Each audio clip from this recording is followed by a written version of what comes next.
தாய் தயாரிக்கும் பாயசமானது மிகுந்த சுவை கொண்டதாய் விளங்கும். ஆனால் அதனை அவர்கள் எவ்வாறு தயாரிக்கிறார்கள்?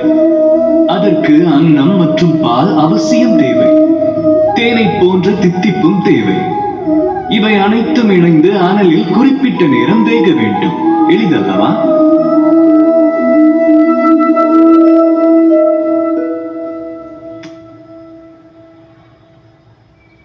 வேறொரு விளக்கம் காணலாம். வாழ்க்கை தனில் இதே முறையில் ஆனந்தமெனும் பாயசத்தையும் தயாரிக்கலாம். ஆனால் அதற்கு வெகு காலங்கள் ஆகலாம்.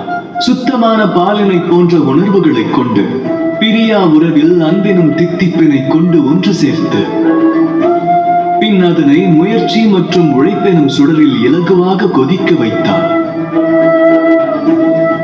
வாழ்வில் கிட்டுவது ஆனந்தமெனும் பாயசம்.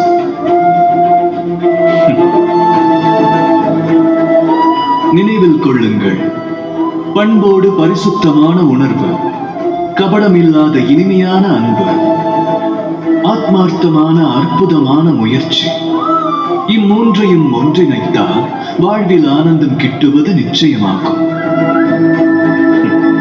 ராதா ராதா.